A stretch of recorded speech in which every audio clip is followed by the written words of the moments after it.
Hello students, this is Vikas Dubey. So students, मैं आप सभी का स्वागत करता हूँ नए सेशन 2025-26 में। तो स्टूडेंट्स, क्लास 9th में आप थे, तो क्लास 9th में आपको कुछ समय के अभाव में मैं आपको कुछ इंपॉर्टेंट चैप्टर्स के ही वीडियो शेयर कर पाया था। बट आई होप कि आपने उसको अपनी स्टडी में यूटिलाइज़ किया और आगे अब आप क्लास 10th में आ चुके हैं। मैं आपको गाइड करना चाहता हूँ, ठीक है।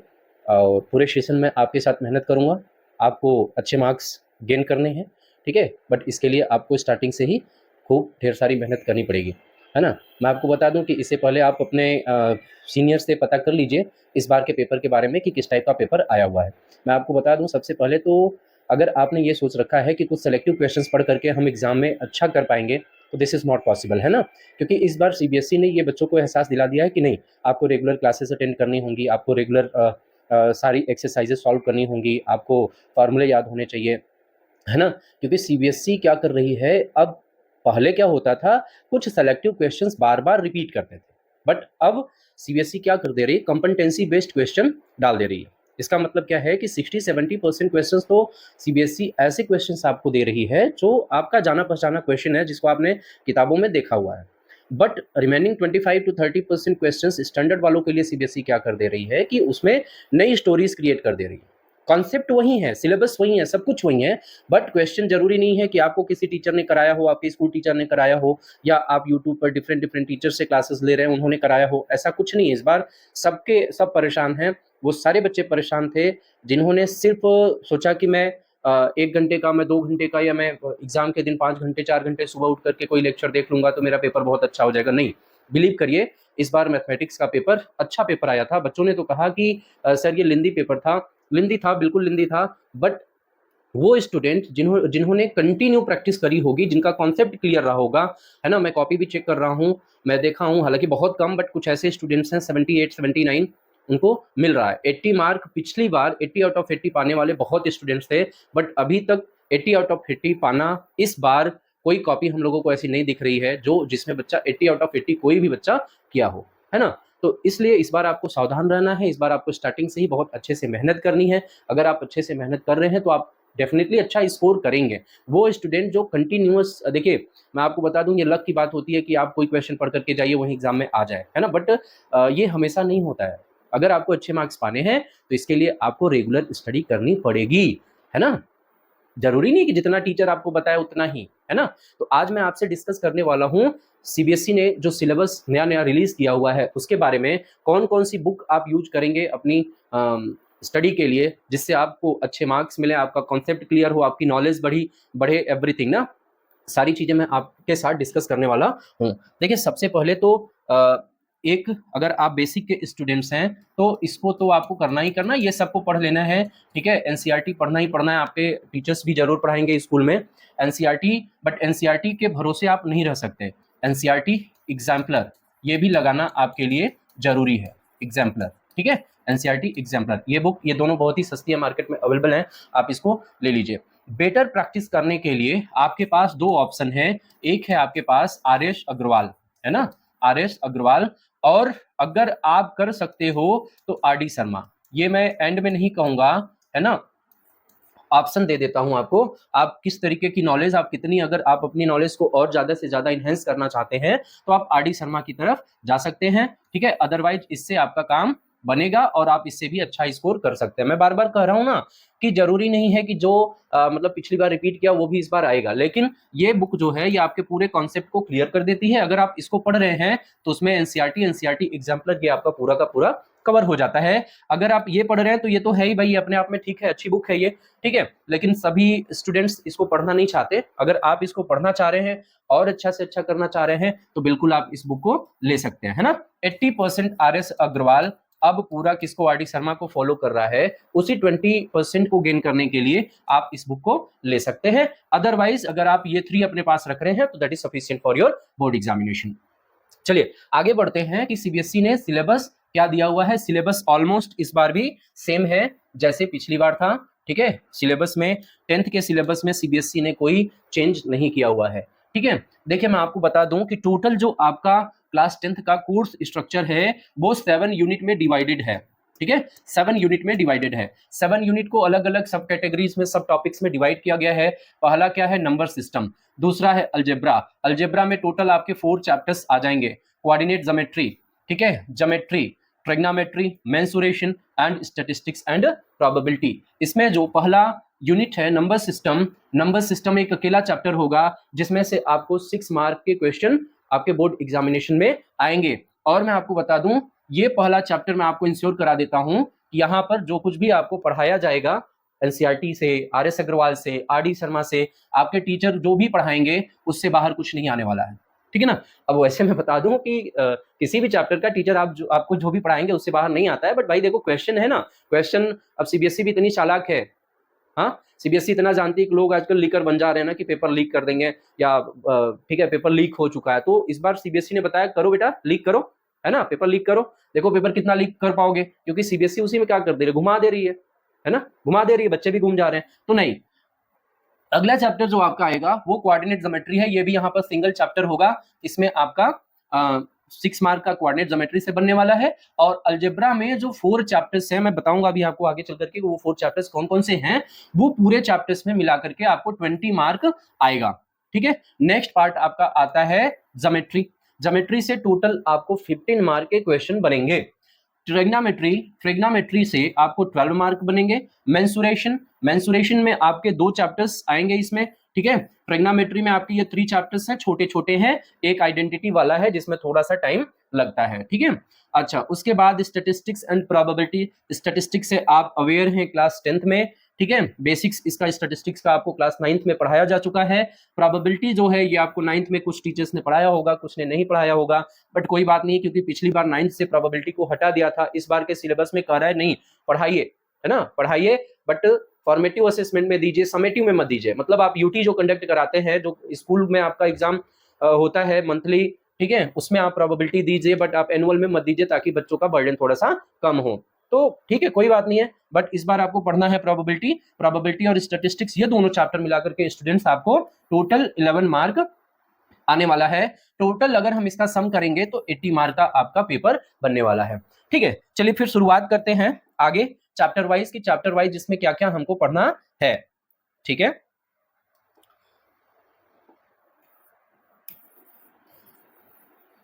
चैप्टर वाइज देखेंगे कि चैप्टर वाइज हमको इसमें क्या क्या करना होगा। चलिए देखते हैं। देखिए लुक, पहला चैप्टर आता है रियल नंबर्स, ठीक है, रियल नंबर्स। तो रियल नंबर सिस्टम में आता है। रियल नंबर्स के बारे में आपको क्लास 9th में बहुत ही डीप में पढ़ाया जाता है। यहाँ पर हमको उसी से रिलेटेड कुछ चीजें करनी है, जैसे फंडामेंटल थ्योरम ऑफ अरिथमेटिक, ठीक है। फंडामेंटल थ्योरम ऑफ अरिथमेटिक में आपको एचसीएफ, इसको पढ़ने के बाद आपको एचसीएफ और एलसीएम निकालना पड़ेगा। इससे रिलेटेड आपके पास वर्ड प्रॉब्लम दिए जा सकते हैं, बेसिक कुछ क्वेश्चंस दिए जा सकते हैं। यहाँ पर आपको कंपोजिट नंबर का कॉन्सेप्ट प्रूव करने के लिए दिखा देता है, ठीक है, कि so that the given number is a composite number, express it या प्रूव इट, ठीक है। उसके बाद इसमें आपका आ जाता है कंपोजिट के बाद में कि so that 4 power n, 6 power n, 8 power n can never be and with digit 0, ठीक है। ये इस वाले कॉन्सेप्ट में आपको यहाँ पर दिखाना पड़ेगा। उसके बाद प्रूफ्स ऑफ इरेशनलिटी, √2, √3, √5, बस ये दे रखा है, ठीक है, √2, √3, √5, ये आपका सिलेबस का स्ट्रक्चर है। उसके बाद इसमें टेंसेस क्या क्या है कि it develops the understanding of numbers including the set of real numbers and its properties. It extends the understanding of powers, radical powers and exponents, applies fundamental theorem of arithmetic to solve problems related to real life context, ठीक है। Explanation कि इसमें आपको, ठीक है, क्या क्या करना है। It describe the fundamental theorem of arithmetic with examples, ठीक है ना। फंडामेंटल थ्योरम ऑफ अरिथमेटिक मैंने बता दिया कि यही सारी चीजें उसमें आपको पढ़नी है। उसके बाद prove algebraically the irrationality of numbers like √2, √3, √5 and 3 + 2 √5। आपको बता दूं इस बार √5 आया हुआ था, जो मैंने रियल नंबर से रिलेटेड एक वीडियो डाला हुआ था, उसमें मैंने इसमें बताया हुआ था कि इट इज इंपॉर्टेंट। मैंने बता दिया था कि किस तरीके के क्वेश्चंस बन सकते हैं और कैसे आपको करने हैं, ठीक है। तो ये फर्स्ट चैप्टर में आपको इतनी चीजें पढ़नी होंगी, ठीक है। आते हैं सेकंड चैप्टर की तरफ। सेकंड चैप्टर हमारा होने वाला है पॉलिनोमियल। पॉलिनोमियल का बेसिक और उसका जो कॉन्सेप्ट था, पूरा मैक्सिमम कॉन्सेप्ट आप लोगों ने क्लास 9th में पढ़ लिया है, हमने आपको क्लास 9th में पढ़ा भी दिया है, ठीक है। उसके बाद यहाँ पर बस आपको क्या करना है, वहां पर आपने पॉलिनोमियल को सीखा कि पॉलिनोमियल क्या होता है, पॉलिनोमियल के टाइप क्या होते हैं, जीरोस कैसे निकालते हैं, ठीक है ना।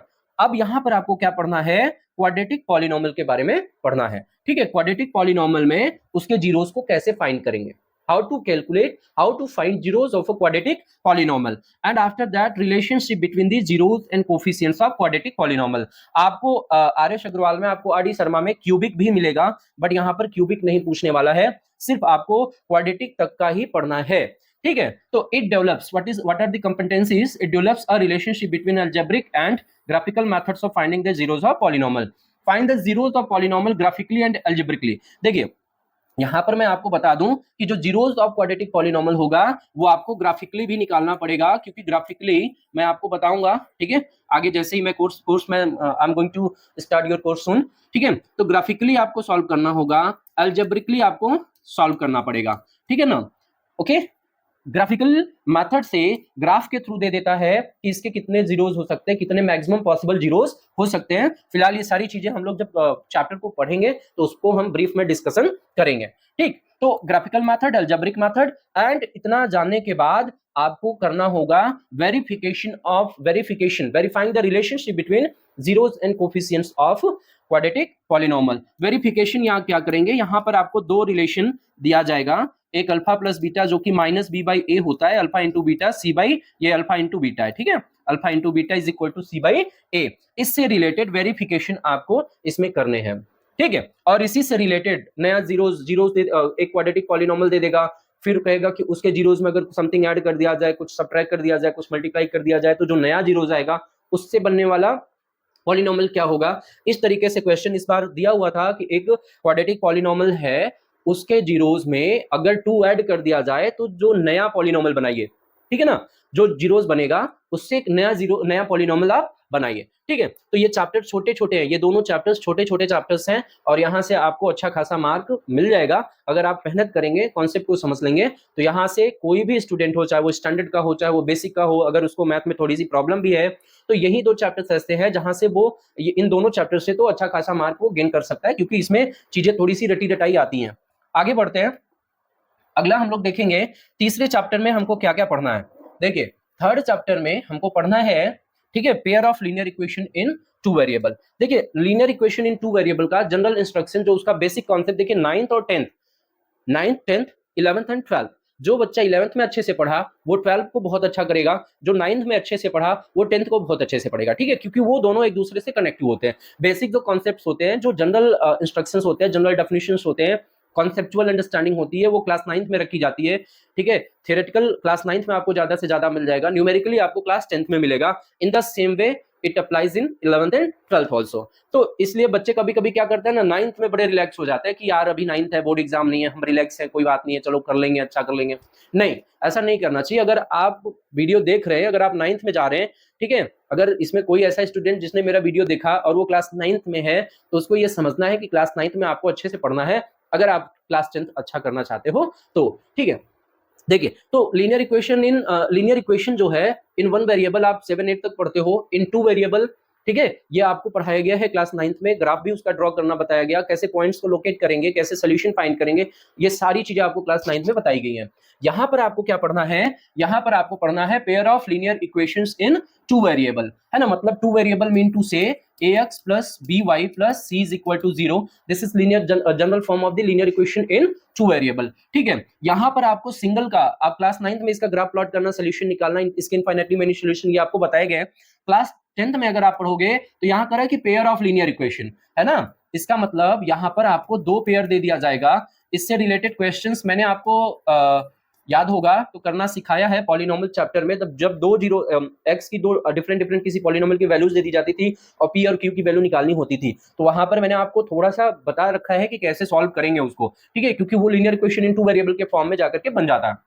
यहाँ पर a1x plus b1y plus c1 is equal to 0 और a2x plus b2y plus c2 is equal to 0, इसको हम क्या बोलेंगे, system of pair of linear equation बोलेंगे, ठीक है ना। System of pair of linear equation क्यों बोलेंगे, क्योंकि जो x और y की वैल्यू होगी वो दोनों के लिए सेटिस्फाई करेगी। तो फिलहाल वो सब अभी डीप की, वो सब आगे की बातें हैं, हम लोग जब चैप्टर पर आएंगे तो वो सारी चीजें डिस्कस करेंगे, कौन सा कॉन्सेप्ट क्या होगा, कैसे करेंगे। यहाँ पर आप बस सिलेबस हम लोग डिस्कस कर रहे हैं, तो ये जानिए क्या क्या पढ़ना है। Pair of linear equation in two variable, ठीक है, and graphical method of their solution, consistency and inconsistency. यहाँ पर कोई जो पेयर ऑफ लीनियर इक्वेशन है कंसिस्टेंट है, इनकंसिस्टेंट है, ठीक है, ग्राफिकली उसको हम कैसे सॉल्व करेंगे, एक्स और वाई की वैल्यू कैसे निकालेंगे, ग्राफ कैसे प्लॉट करेंगे, ये सारी चीजें हम लोग इसमें डिस्कस करने वाले हैं। उसके बाद algebraic condition for number of solutions, यहां पर जो नंबर ऑफ सॉल्यूशंस आपको निकालने हैं, नंबर ऑफ सॉल्यूशन एल्जेब्रिकली, ठीक है ना, कैसे निकालेंगे, सबसे पहले मतलब बिना सोल्यूशन के वो कंडीशन क्या है जिससे हम बता देंगे कि किस तरीके मतलब इसके कितने सोल्यूशन हो सकते हैं, यूनिक सोल्यूशन होगा, इनफाइनाइटली मेनी सोल्यूशन होगा कि नो सोल्यूशन होगा, है ना। तो ये कंडीशन आपको पढ़ना है। उसके बाद solution of pair of linear equation in two variable bye substitution method and elimination method and simple situational problems. देखो भाई, ये कहता है सिंपल सिचुएशनल प्रॉब्लम, लेकिन प्रॉब्लम पूछता है, बढ़िया से पूछता है ना बच्चे, word problem is the world problem, है ना, for students.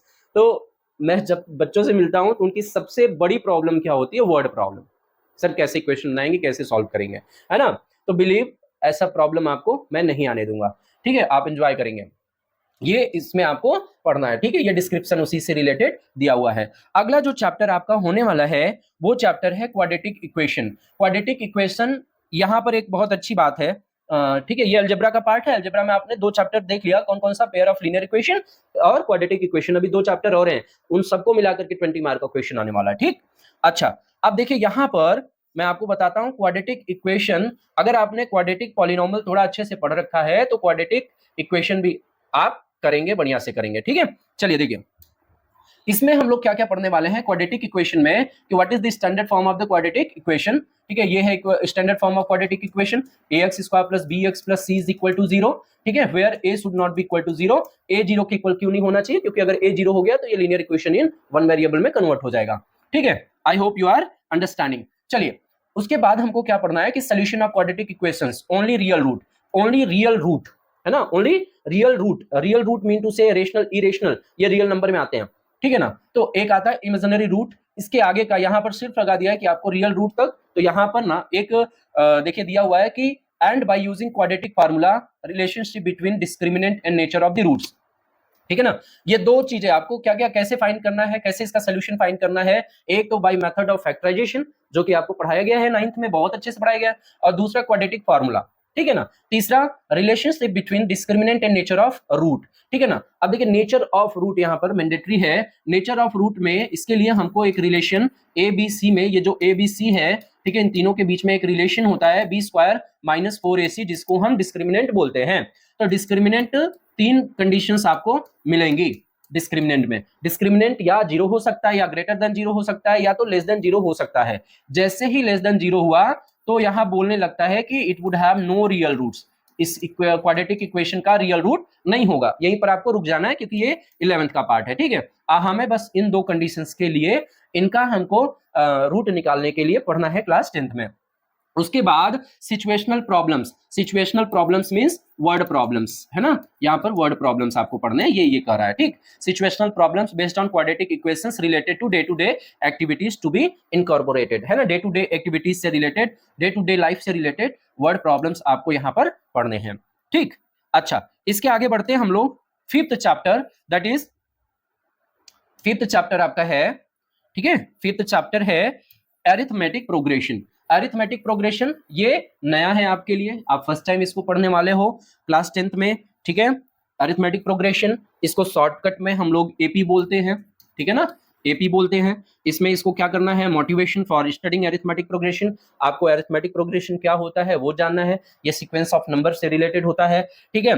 And after that derivation of the nth term and sum of the first n terms of AP and their application in solving daily life problems, यहां भी आपको word problem मिलेंगे, है ना। यहां पर एक्चुअल में जो अरिथमेटिक प्रोग्रेशन होता है वो होता क्या है, ये जान लो कि कोई sequence of number like 5, 10, 15, 20 and so on, इस तरीके से दिया हो कि सेकंड का फर्स्ट के साथ डिफरेंस, थर्ड का सेकंड के साथ डिफरेंस, और फोर्थ का थर्ड के साथ एंड सो ऑन, मतलब हर टर्म का उसके पिछले टर्म से जो डिफरेंस है, अगर वो डिफरेंस कॉमन आ रहा है तो उस टाइप के प्रोग्रेशन को हम अरिथमेटिक प्रोग्रेशन बोलेंगे, ठीक है। यही आपको यहाँ पर पढ़ना है। इसमें जैसे अगर मैं कहूं कि ये 5, 10, 15 बहुत इंटरेस्टिंग चैप्टर है ये ना, 5, 10, 15, 20, 25 एंड तो ऑन, तो बताओ 50th नंबर पे, 50th पोजीशन पे कौन सा नंबर होगा, है ना, या 50th पोजीशन तक के नंबर्स का सम क्या होगा, है ना। मैं कहूं कि find the sum of first 50 natural numbers, तो क्या होगा, ये सारे क्वेश्चंस का आंसर आपको मिलेगा इस चैप्टर में, ठीक है ना। तो यहाँ पर उसके फॉर्मूले को डिराइव करना और फिर फॉर्मूले को अप्लाई करना क्वेश्चंस को सॉल्व करने के लिए, ये सीखने वाले हैं हम लोग, ठीक है ना। It applies the concepts of AP to find the nth term and sum of n terms, application of AP in real life problems, यही आपका मेन है, ठीक। ये आपका अलजेब्रा का पार्ट होता है। आगे बढ़ते हैं, नेक्स्ट चैप्टर कुछ और छूटा, एपी हो गया, लीनियर हो गया, क्वाड्रेटिक हो गया, ठीक है, क्वाड्रेटिक हो गया, पॉलिनोमियल हो गया, ठीक है। ये चार आपके अलजेब्रा में आ गए। ओके, आगे बढ़ते हैं, ठीक। ये थर्ड यूनिट में कोऑर्डिनेट ज्योमेट्री, ठीक है, यहाँ पर कोऑर्डिनेट ज्योमेट्री क्लास 9th में आपने इसके बेसिक्स को पढ़ लिया है कि कार्टेशियन प्लेन क्या होता है, कोऑर्डिनेट एक्सिस क्या होता है, क्वाड्रेंट क्या होता है, पॉइंट्स को हम कहाँ पर लोकेट करेंगे, ठीक है, अगर अब्सिसा ऑर्डिनेट क्या होता है, ये सारे इंस्ट्रक्शंस, ये सारी जानकारी, ये सारे बेसिक्स आपको क्लास 9th में पढ़ा दिया गया है। क्लास 10th में उससे आगे आपको पढ़ना है, ठीक है। यहाँ पर आपको अगर मान लीजिए दो पॉइंट दिया हुआ हो और दोनों पॉइंट के बीच का कोऑर्डिनेट दिया हो such that x1 y1 x2 y2, ठीक है, तो इसके बीच का डिस्टेंस कैसे निकालेंगे, ठीक है ना। अगर एक कोई पॉइंट P है जो इसको सर्टेन रेशियो में डिवाइड कर रहा है तो इस पॉइंट P का कोऑर्डिनेट कैसे निकालेंगे, ठीक है ना।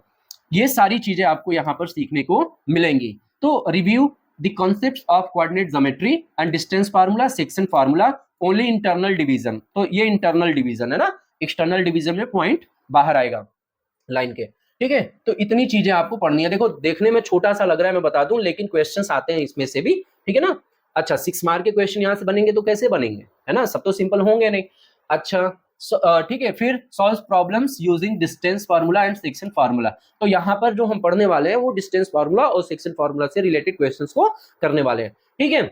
अच्छा इसमें कंपेटेंसी क्या है, it derives the formula to establish relations for geometrical shapes in the context of coordinate plane such as finding the distance between two given points to determine the coordinate of a point between any two given points। यहाँ पर हम लोग quadrilateral और इसकी properties से भी related questions को करेंगे। इस बार आया हुआ है एक 3 मार्क में, ठीक है ना, 3 मार्क में आया है। पेपर को जरूर देखिएगा आप लोग, मैं चाहता हूं कि आप एक बार पेपर को जरूर देखिए। अगर आपके आसपास कोई आपके सीनियर है या आपके स्कूल से सीनियर से पेपर ले लीजिए, पेपर को लेकर के रखिए, पेपर को देखिए ताकि आपको एहसास होता रहे कि मुझे पढ़ना है ना, मुझे पढ़ना है, पढ़ना पड़ेगा। नेक्स्ट चैप्टर, नेक्स्ट यूनिट जो है वो आता है आपका ज्योमेट्री का पोर्शन, ठीक। ज्योमेट्री में अब ज्योमेट्री वर्ड, भैया जैसे ही ज्योमेट्री वर्ड आता है वैसे ही बच्चों का दिमाग ब्लॉक हो जाता है ना, ठीक है। 9th में भी यही कंडीशन था, 10th में भी यही कंडीशन होने वाला है। तो बट कोई बात नहीं भाई, देखो पढ़ना तो पड़ेगा, है ना। जो चैप्टर देखने में जिसको हम बहुत कठिन समझते हैं, बहुत टफ समझते हैं, उससे हम बहुत अच्छा खासा नंबर उठाते हैं। मैं बता दूं कुछ बच्चे ऐसे होते हैं जो बहुत बढ़िया से उसको प्रिपेयर करके अच्छे खासे मार्क्स वहां से निकाल लेते हैं। तो देखिए ज्योमेट्री में पहला जो आपको पढ़ना होगा वो ट्रायंगल के बारे में पढ़ना होगा। ट्रायंगल के बारे में डीप में आपको कॉन्ग्रुएंसी पढ़ाई जा चुकी है क्लास 9th में। तो मैं आपको बता देता हूँ कि क्लास 9th में आपने कॉन्ग्रुएंसी पढ़ी, ठीक है, क्राइटेरियाज पढ़ी कॉन्ग्रुएंसी से रिलेटेड, ठीक है, और प्रॉब्लम्स आपने सॉल्व किया कॉन्ग्रुएंसी से रिलेटेड ना। इसमें आपको क्या पढ़ना है, इसमें आपको पढ़ना है सिमिलरिटी।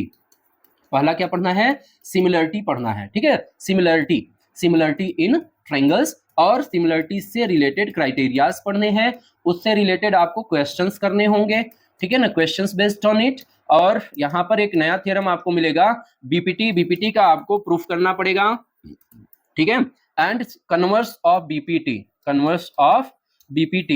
ठीक है, कन्वर्स ऑफ बीपीटी का प्रूफ नहीं करना है आपको ना, नो प्रूफ, बट क्वेश्चंस आपको एप्लीकेशन में है, ठीक है। देखो definitions, examples, counter examples of similar triangles, and क्या प्रूव करना है, if a line is drawn parallel to one side of a triangle to intersect the other two sides in distinct points, the other two sides are divided in the same ratio। देखो थोड़ा मिलता जुलता है Mead point theorem से। Mead point theorem में आपको बताया गया था कि अगर ये दोनों मीड पॉइंट है तो इसको ज्वाइन करने वाला जो लाइन सेगमेंट होगा वो इसके पैरेलल होगा और इसके हाफ के इक्वल होगा, है ना, इसके हाफ के इक्वल होगा। बट यहाँ पर क्या है कि ये कह रहा है कि अगर ये पैरेलल है तो AD अपॉन BD जो होगा ये रेशियो वो AE अपॉन CE के इक्वल होगा, ये आपका बीपीटी कहता है। इसका प्रूफ आपको देना पड़ेगा क्लास 10th में। इसका कन्वर्स कहता है कि अगर रेशियो सेम है तो प्रूफ करो कि ये जो लाइन है ये इसके पैरेलल होगी, लेकिन इसका प्रूफ नहीं करना है, विदाउट प्रूफ दिया हुआ है, ठीक है। वैसे मैं बता दूं कि बीपीटी जो है ना, स्टैंडर्ड में आया तो आ गया, नहीं तो बेसिक में आता है, बेसिक में नहीं आया, बेसिक में आया तो स्टैंडर्ड में नहीं, स्टैंडर्ड में नहीं तो बेसिक में, है ना। देखिए दोनों में से कहीं ना कहीं आता है, इस बार भी दिया है लेकिन इस बार सेंटेंस ऐसा फंसा है बेटा, घुमाया ना कि बच्चे भी घूम गए, है ना। इवन वो इंग्लिश मीडियम मतलब सीबीएसई के जो इंग्लिश लैंग्वेज इंग्लिश में जो पेपर देने वाले बच्चे थे उनके लिए ये कंफ्यूजिंग स्टेटमेंट सीबीएसई इस बार दे दी थी बीपीटी के लिए, ठीक है।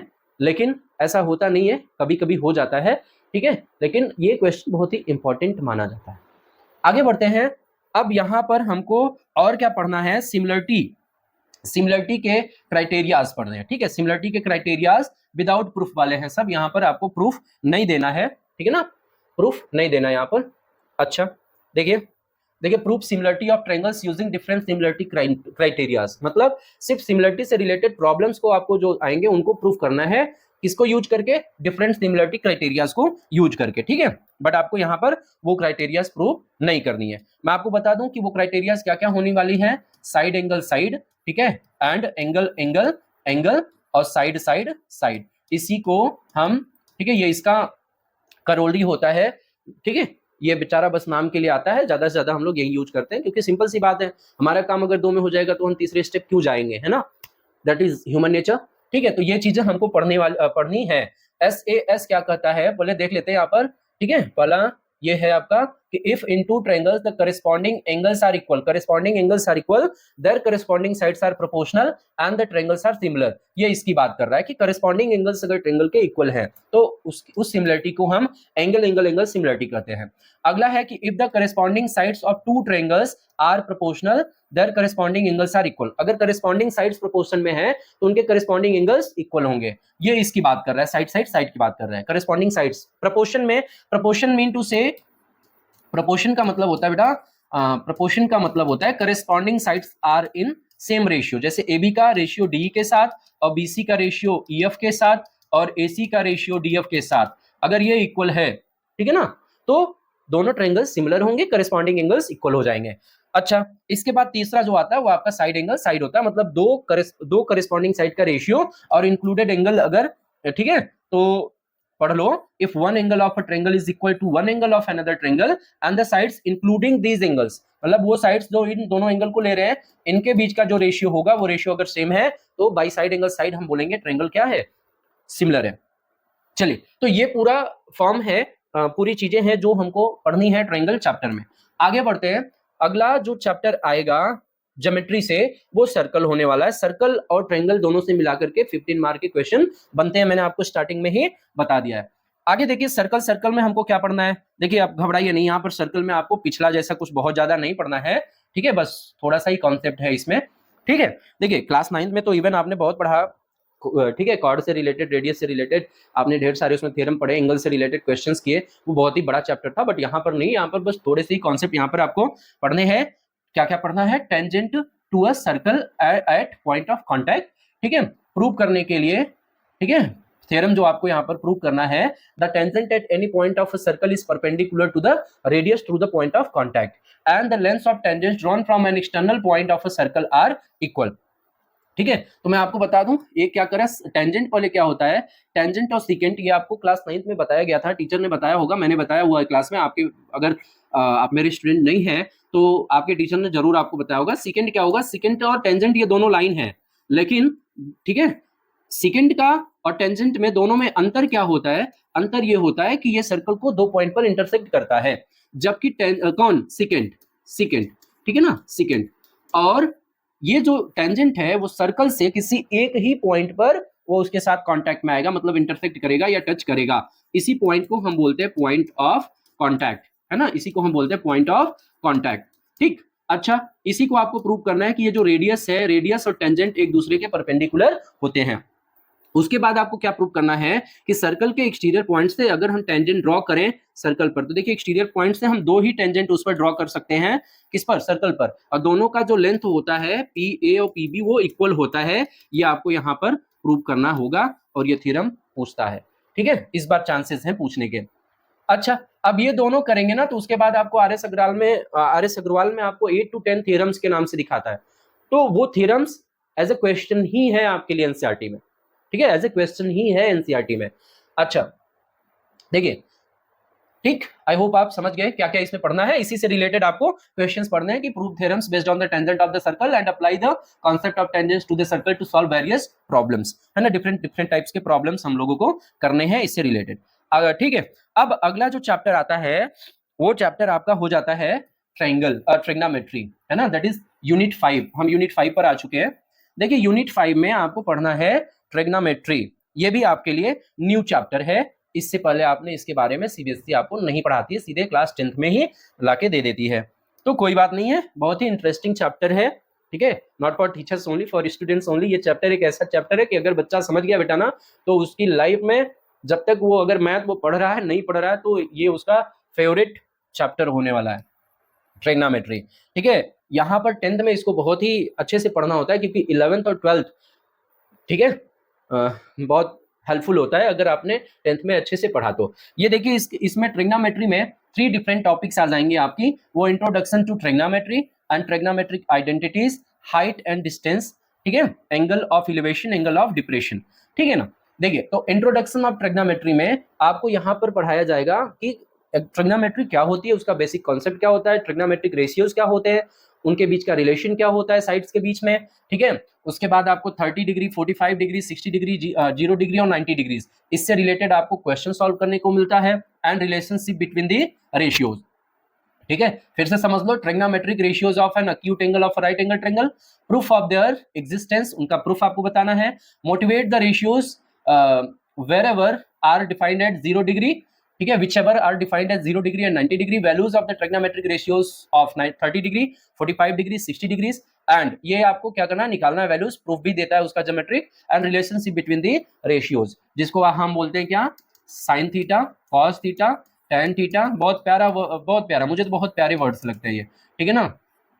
सेक थीटा एंड कोसेक थीटा, इसी पर ये आपकी पूरी ट्रिग्नोमेट्री यहाँ पर घूमेगी, है ना। तो it evaluate trigonometric ratios, describe trigonometric ratios of standard angles and solving related expressions, ठीक। ये आपको इस वाले इंट्रोडक्शन ऑफ ट्रिग्नोमेट्री में पढ़ना है। आइडेंटिटीज, ठीक है, तो वो अलजेब्रिक आइडेंटिटीज नहीं, बट मैं आपको बता दूं कि अलजेब्रिक आइडेंटिटीज अगर किसी ने पढ़ रखा है तो ट्रिग्नोमेट्रिक आइडेंटिटीज में उसकी बल्ले बल्ले होने वाली है ना। बहुत जरूरी है अलजेब्रिक आइडेंटिटीज क्लियर होनी। अगर आपने अलजेब्रिक आइडेंटिटीज क्लियर कर रखा है तो आप इसको बहुत अच्छे से समझेंगे, क्योंकि इसको घुमाना है बस, है ना। 3 ट्रिग्नोमेट्रिक आइडेंटिटीज आपको मिलेंगी, ठीक है, बस उसी को इधर उधर करना है, और कुछ रेशियोज आपको यहाँ मिलेंगे। जब हम लोग पढ़ेंगे ना तो बहुत ही अच्छा होने वाला है, ठीक है, बहुत इंटरेस्टिंग है। उसके बाद इसका एप्लीकेशन पढ़ना है। Application means trigonometry, height and distance. वैसे तो इसके बहुत ही ढेर सारे यूजेस हैं, but height and distance find करने के लिए हम लोग यहाँ पर क्लास 10 में यूज करने वाले हैं, ठीक है। Simple problems on height and distances, problems should not involve more than 2 right triangles, ठीक है। Angles of elevation depression should be only 30 degree, 45 degree and 60 degree. 30 degree, 45 degree and 60 degree से related questions आपको यहाँ पर height and distance में find करने के लिए देगा, ठीक है। तो find height and distances in real life word problems using trigonometric ratios, ये आपको इस चैप्टर में करना है। आगे बढ़ते हैं, नेक्स्ट ये हो गया आपका ट्रिग्नोमेट्री का पार्ट। अगला जो यूनिट है वो है मेंसुरेशन, है ना। Next unit is mensuration. Mensuration measurement से रिलेटेड है, ठीक है। यहाँ से भी आपके बनने वाले हैं 10 मार्क, ठीक है। देखिए एरियाज रिलेटेड टू सर्कल, है ना, यहाँ पर एक नया आपके लिए इंक्लूड हो गया, areas related to circle. Areas related to circle मतलब हमको यहाँ पर, ठीक है, लेंथ ऑफ आर्क निकालना होगा, ठीक है ना। लेंथ ऑफ आर्क निकालने के लिए मिलेगा इसको, है ना। इसकी वैल्यू क्या होगी, इसका मेजरमेंट क्या होगा। फिर सेक्टर का एरिया निकालने के लिए हमको देगा, फिर सेगमेंट का एरिया निकालने के लिए देगा। सेक्टर, सेगमेंट, इन सब के बारे में आपको बताया जा चुका है, ठीक है। तो area of sectors and segments of circle, problems based on areas and perimeter, circumference of above set plane figures in calculating the areas of segment of circle, problems should be restricted to central angle, ठीक है, up to 120 degree. This angle should be, ये जो theta होगा, theta से इस central angle, तो central angle 120 degree से ज्यादा नहीं होना चाहिए, ये इसका कंडीशन यहाँ पर होता है। वैसे तो ये चीजें आपको सिर्फ एक कॉन्सेप्ट यहाँ पर कि शेडेड रीजन, है ना, हमें ये तो सीबीएसई ने लिख करके दिया है, लेकिन वो थोड़ा सा इससे ऊपर इसका एप्लीकेशन पूछ लेता है, ठीक है। एरिया ऑफ शेडेड रीजन, तो हम लोग उसको भी पढ़ेंगे कि कैसे, अगर मान लीजिए एक टेबल है, ठीक है, टेबल पर डिजाइन बने हुए हैं इस तरीके से, ठीक है, तो इसकी कॉस्टिंग क्या होगी डिजाइन को बनाने की, ठीक है, या रिमेनिंग पार्ट जो होगा जिसपे डिजाइन नहीं बना उसका एरिया क्या होगा। इस तरीके के कुछ क्वेश्चंस हम लोग पढ़ेंगे जब चैप्टर वाइज हम लोग इसका डीप स्टडी करेंगे तो, ठीक है। अगला चैप्टर है सरफेस एरिया एंड वॉल्यूम्स। तो सरफेस एरिया एंड वॉल्यूम्स में आपको बता दूं कि क्लास 8 में आपने पढ़ा था क्यूब, क्यूबॉइड एंड सिलेंडर के बारे में, 9th में आपने पढ़ा कोन एंड स्फेयर के बारे में, हेमीस्फेयर के बारे में, ठीक है, बट वो आपने इंडिविजुअल पढ़ा, है ना, इंडिविजुअल पढ़ा। यहां पर हमको क्या पढ़ना है, कॉम्बिनेशंस पढ़ने हैं। कॉम्बिनेशंस मीन टू से कि अगर मान लीजिए जैसे कि एक टॉप है, टॉप यू नो, ठीक है, ये खिलौना है, ठीक है, या आइसक्रीम कोन है। देखो आइसक्रीम कोन, जब आप आइसक्रीम खरीदने जाते हो तो ये कोनिकल पार्ट के ऊपर इस तरीके से वो रैप करके देता है, ठीक। तो टॉय भी आपका इसी तरीके से, टॉप भी जो है वो भी इसी तरीके से बनता है, ठीक है। जैसे मान लीजिए एक ये ठीक है, कोई मान लीजिए रॉकेट, ठीक है, चलिए, या तो ये देखिए ये सिलेंडर है, सिलेंडर के ऊपर एक हेमिस्फेयर दे दिया जाए, ये बकेट है ना, देखिए बकेट, ठीक, बन गया। इस तरीके से क्वेश्चंस, या ये सॉलिड बना दे तो कहेगा इसका बताइए, इसका सरफेस एरिया बताइए, इसका वॉल्यूम बताइए, इसके दोनों एंड पे दे दे, बोलेगा सरफेस एरिया एंड वॉल्यूम बता दीजिए, ठीक है। तो there are a lot of examples of combination of solids. तो कॉम्बिनेशन ऑफ सॉलिड्स, तो surface area and volumes of the combination of any two of the following cube, cuboid, sphere, hemisphere and right circular cylinders और cones, मतलब किसी दो का, इन सब में से किसी दो का कॉम्बिनेशन बना करके यहाँ पर आपको सरफेस एरिया एंड वॉल्यूम्स निकालने के लिए देगा। इस बार एक सेट में 10 मार्क का क्वेश्चन, 5+5 मार्क के 2 क्वेश्चन उठा करके दे दिया है सिर्फ इसी से, है ना। तो आपको इन सब चैप्टर्स को बहुत अच्छे से पढ़ना है। चलिए, क्योंकि देखो कहता है बट उठा के क्या दे दे, वो तो आप एग्जाम हॉल में बैठ गए ना तो आपका तो नुकसान हो जाएगा, है कि नहीं। बट सभी सेट में कुछ ना कुछ डिफरेंट दे देता है जिससे बच्चे प्रॉब्लम फेस करने लगते हैं। चलिए आगे बढ़ते हैं। नेक्स्ट जो पार्ट है last unit, that is statistics and probability, है ना, स्टैटिस्टिक्स एंड प्रोबेबिलिटी। देखिए स्टैटिस्टिक्स एंड प्रोबेबिलिटी, स्टैटिस्टिक्स में आपको बेसिक जो bar graph, histogram, frequency, polygons, ये सारी चीजें आपको क्लास 9 में पढ़ा दी गई। कुछ टीचर्स ने आपको मीन, मीडियन एंड मोड भी थोड़ा सा पढ़ा दिया होगा बेसिक अनग्रुप्ड फ्रीक्वेंसी डिस्ट्रीब्यूशन में, बट यहाँ पर आपको पढ़ना है mean, median and mode of grouped data, है ना, bimodal situation to be avoided. देखिए यहाँ पर मीन, मीडियन एंड मोड आपको पढ़ना है ग्रुप्ड डेटा का, है ना, ग्रुप्ड डेटा का। तो इसमें क्या क्या आएगा, it calculate the mean, median and mode of different sets of data related with real life context. Data दिया रहेगा जो कि ग्रुप्ड फ्रीक्वेंसी डिस्ट्रीब्यूशन में होगा, उसका आपको मीन, मीडियन एंड मोड निकालना पड़ेगा। तो मीन, मीडियन एंड मोड ही बस है। यहाँ पर मैं आपको बता दूं इस बार, ठीक है, 5 मार्क में दे रखा है, ठीक है, फ्रीक्वेंसी निकालने के लिए, मिसिंग फ्रीक्वेंसी निकालने के लिए, ठीक है। मेरे वीडियोस देखेंगे तो उसमें मिसिंग फ्रीक्वेंसी का एक वीडियो मैंने 5 to 10 मिनट का डाला हुआ है। तो स्टैंडर्ड में मिसिंग फ्रीक्वेंसी, ठीक है, 5 मार्क में दी हुई है, 5 मार्क में। और एक वीडियो मैंने मीन, मीडियन, मोड से डाला था, क्योंकि टाइम मैं थोड़ा सा लेट स्टार्ट किया मैंने। मीन, मीडियन एंड मोड से रिलेटेड मैंने उसमें एक मतलब 2-3 क्वेश्चन के थ्रू मैंने करा दिया है 25-30 मिनट में। उसमें से बेसिक में दे दिया है 5 मार्क का क्वेश्चन, ठीक है, बेसिक में उस वीडियो से 5 मार्क का क्वेश्चन दिया, मिसिंग फ्रीक्वेंसी से स्टैंडर्ड में दिया है, ठीक है ना। तो देखिए यहाँ पर एक चीज और इंक्लूड कर दी है, compute the mean of the grouped frequency distribution using direct assume mean and step deviation method. देखिए ये इंक्लूड कर दिया, इसको हटा दिया था, तो स्टेप डेविएशन मेथड आपको पढ़ लेना है यहाँ पर। वैसे मैं बता दूं स्टेप डेविएशन मेथड बस क्या है, अगर आप डायरेक्ट से अज्यूम चले गए ना, तो मुझे अज्यूम बिल्कुल पसंद नहीं है। अज्यूम जाने के बाद मैं हमेशा प्रीफर करता हूँ कि स्टेप डेविएशन करें, क्योंकि वो उससे एक ही स्टेप आगे बढ़ने पर बट आपके पूरे कैलकुलेशन को वो इजी बना देगा। तो ठीक है, compute the median and mode of the group frequency distribution by algebraic method, ठीक है। तो पढ़ाते समय सारे मेथड्स आपको बताए जाएंगे। अगला जो लास्ट चैप्टर है इसमें आपको पढ़ना वो है प्रोबेबिलिटी, ठीक है। तो प्रोबेबिलिटी में आपको क्लासिकल डेफिनेशन ऑफ प्रोबेबिलिटी पढ़नी है and simple problems on finding the probability of an event, ठीक है। Applies the concept from probability to solve the problems on the likelihood of everyday events, ठीक। इसका जो एक्सप्लेनेशन दिया हुआ है वो दिया हुआ है, determines the probabilities in simple real life problems. तो इसमें मैं आपको बता दूं इसमें आपको क्या क्या पढ़ना होता है प्रोबेबिलिटी में। प्रोबेबिलिटी में आपको कार्ड से रिलेटेड प्रोबेबिलिटी करना होगा, ठीक है, कार्ड से रिलेटेड, डाइस होगा, ठीक है, कार्ड्स होगा, और कुछ सिंपल प्रॉब्लम्स होंगे, ठीक है। एक डाइस हो गया, एक कार्ड हो गया, डाइस, कार्ड्स एंड क्वाइंस, ठीक है ना। और क्वाइंस से हो गया आपका, ये 3 पढ़ना है, और कुछ नंबर से रिलेटेड आपको यहाँ पर प्रोबेबिलिटी में पढ़ना है। तो ये पूरा सिलेबस सीबीएसई ने आपको दिया हुआ है जो कि क्लास 10th में आपको कवर करना है, ठीक है। तो मैं आपको बता दूं कि बहुत ही अच्छे से अपनी प्रिपरेशन अब शुरू कर दीजिए, ठीक है। आपके दिमाग में ये बात नहीं आनी चाहिए कि सीबीएसई अब इस बार 2 एग्जाम कंडक्ट कराएगी, हमारे पास 2 ऑप्शन, 2 बार चांस होगा, नहीं। बेटा देखो, जो पहली बार में नहीं कर पाया वो दूसरी बार में भी नहीं कर पाएगा, है ना। तो आप मेहनत करिए, पहले में अगर आप 78 रह गए तो दूसरे में आप 80 के लिए मेहनत करना आपको। लेकिन आपको ये नहीं सोचना है कि मैं फर्स्ट में 40 किया हूं तो सेकंड में 50 करूंगा, नहीं। आपका ये आपके माइंड में होना चाहिए कि अगर मैं 78 फर्स्ट में लाया हूं तो 80 मुझे सेकंड में लाना। इसके लिए सेकंड आपके लिए है, ना कि ये कि चलो यार इस बार तो खराब कर दिया, अगली बार मेंटेन कर लेंगे, नहीं। मैं आपको बता दूं कि अब मैं आपके चैप्टर्स को पढ़ाना शुरू कर दूंगा। नॉर्मली आज से सारे स्कूल्स खुल गए हैं। अभी तक मैं जानबूझ करके मैं सोचा थोड़ा सा आप लोग रेस्ट ले लीजिए, क्योंकि अब इसके बाद आपको शुरू ही करना है, जब पढ़ेंगे तो पढ़ना ही है ना। उसके बाद समर वेकेशन तक मैं आपके पूरे कोर्स को फिनिश कर दूंगा। इस बार मैं समर वेकेशन में, पूरे समर वेकेशन में आपका पूरा सिलेबस पढ़ा करके उसके बाद सिर्फ और सिर्फ रिवीजन, इंपॉर्टेंट क्वेश्चंस, एमसीक्यूज, इससे रिलेटेड चीजों को हम लोग करेंगे, ठीक है। तो आई होप एक्सप्लेनेशन जो मैंने आपको सिलेबस से रिलेटेड दिया, जो भी इंफॉर्मेशन मैंने आपको सिलेबस से रिलेटेड दिया, वो आपको पसंद आया। अगर आपने इस वीडियो को पसंद किया तो please like, share and subscribe, ठीक है। स्टार्टिंग है, अपने फ्रेंड्स को ऐड कराइए। अगर आपके फ्रेंड्स इंटरेस्टेड हैं तो बहुत ही मतलब फायदा होने वाला है उनको मेरे through. Okay, thank you everyone, till then enjoy, tata bye bye, see you.